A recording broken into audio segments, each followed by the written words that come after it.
Welcome to BSEP Academy online classes.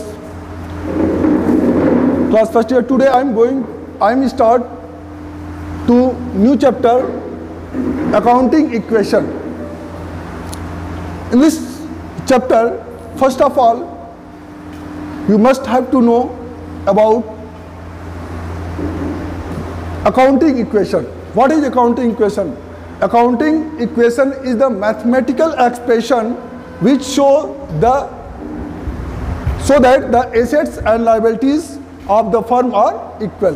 जो accounting equation होता है ये मैथमेटिकल एक्सप्रेशन में हम शो करते हैं, जिसमें ये शो करते हैं कि हमारा जो बैलेंस शीट होता है वो बैलेंस शीट में एसेट साइड का टोटल लायबिलिटी साइड के टोटल के इक्वल होना चाहिए। तो ये अकाउंटिंग मैथमेटिकल एक्सप्रेशन है जिसमें हम ट्रांजैक्शन को मैथमेटिकली रिकॉर्ड करते हैं, उसमें अकाउंटिंग नहीं करते हैं। उसमें हम ऐसे ही रिकॉर्ड करते हैं, प्लस माइनस करते हैं, कुछ एक्सपेंसेस होते हैं तो माइनस करते हैं, कुछ रिसीव करते हैं कैश तो उसको प्लस करते हैं। इस तरह की चीज़ें हम ट्रांजैक्शन करते हैं। And accounting equation is based on the dual aspect concept of accounting meaning. हाँ, तो accounting equation is based on the dual aspect concept. जो मैंने अभी अकाउंटिंग का कॉन्सेप्ट बताया था, उसमें कॉन्सेप्ट बताया था ड्यूअल एस्पेक्ट का, जिसमें डेबिट और क्रेडिट, मतलब हम जो भी ट्रांजैक्शन करते हैं उसको दो अकाउंट में रिकॉर्ड करते हैं। दो अकाउंट में एक साथ रिकॉर्ड करते हैं, एक को डेबिट करते हैं, दूसरे को क्रेडिट करते हैं। यहाँ पर भी सिस्टम वही है, बट इसमें हम मैथमेटिकल एक्सप्रेशन को शो करते हैं। Every transaction has two aspect, debit and credit.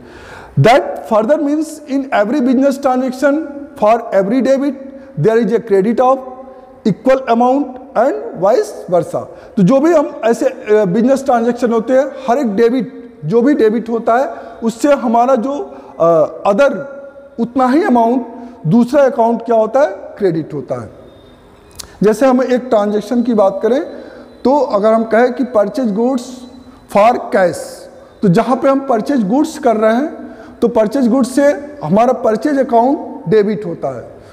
Stock increase होता है, वहीं पे हमारा कैश अकाउंट क्रेडिट होता है। इसका मतलब कैश हमारा क्या हो रहा है, डिक्रीज हो रहा है। यानी कि एक अगर इंक्रीज होगा तो दूसरा डिक्रीज होगा। यानी कि अगर हम इसको अगर अकाउंटिंग इक्वेशन में रिकॉर्ड करेंगे तो हम स्टॉक को इंक्रीज करेंगे, जितने का आपने गुड्स परचेज किया है उसको आप स्टॉक में प्लस करेंगे, और कैश में से जितने अमाउंट का आपने गुड्स परचेज किया है उतना कैश में से आप क्या करेंगे, रिड्यूस करेंगे, लेस करेंगे। तो इस तरह का इसमें अकाउंटिंग इक्वेशन में आप करेंगे। नेक्स्ट है it means total claims those outsiders and of the proprietors will always equal to the total asset of the firm. ऐसे ही अदर जो आउटसाइडर्स हैं, कोई अगर विड्रॉ होता है, पर्सनल यूज के लिए विड्रॉ करता है तो भी हम कैश विड्रॉ करता है तो कैश में से लेस करेंगे, कैपिटल में से लेस करेंगे।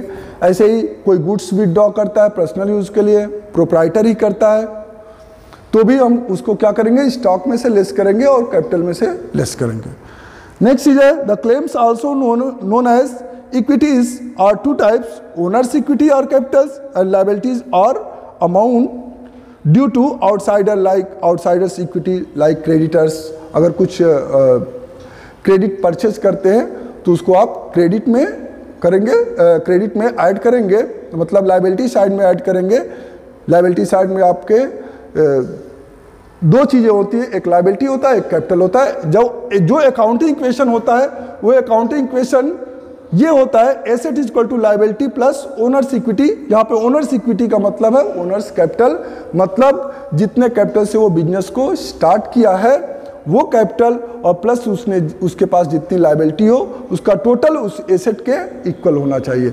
लास्ट में जब हम अकाउंटिंग इक्वेशन बनाते हैं तो वो asset side equal to total liability plus capital, यानी कि इन दोनों के इक्वल होता है। यही चीज़ अगर लास्ट में बैलेंस हो जाता है तो हम कहते हैं कि ये अकाउंटिंग इक्वेशन करेक्ट है। अगर नहीं होता है तो फिर कहीं न कहीं कोई मिस्टेक होता है। Owners equity equal to asset minus, इसी फार्मूले से अगर निकालेंगे owners equity equal to asset minus liability, इधर आ जाएगा तो माइनस हो जाएगा एसेट्स माइनस लायबिलिटीज। ऐसे ही अगर हमको लायबिलिटीज कैलकुलेट करना है तो एसेट माइनस ओनर्स इक्विटी, मतलब ओनर्स कैपिटल जितने से वो बिजनेस कमेंस किया था। Next, these three parts always have the same relationship to each other. We call this relationship the accounting equation asset is equal to liability plus equity or capital. Equity को आप capital भी कर सकते हैं, जितने से कोई प्रोप्राइटर अपना बिजनेस क्या करता है, कमेंस करता है, स्टार्ट करता है, जितने से वो कैपिटल इक्विटी कहलाती है.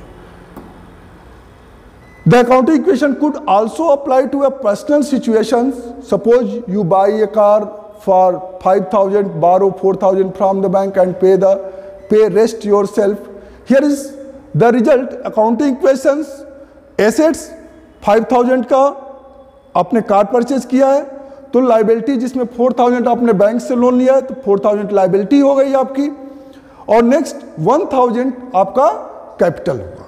तो 4,000 प्लस 1,000 इक्वल टू 5,000. यहाँ पे देख रहे हैं कि एसेट 5,000, एसेट में आपका कार है, लाइबिलिटीज आपने लोन लिया है 4,000 का, तो लाइबिलिटी हो जाएगी, और जो आपका 1,000 है वो क्या हो जाएगा, आपका कैपिटल हो जाएगा. इस तरह से ये अकाउंटिंग इक्वेशन आप ऐसे ही प्लस करते हुए चले जाएंगे. Thank you, have a nice day.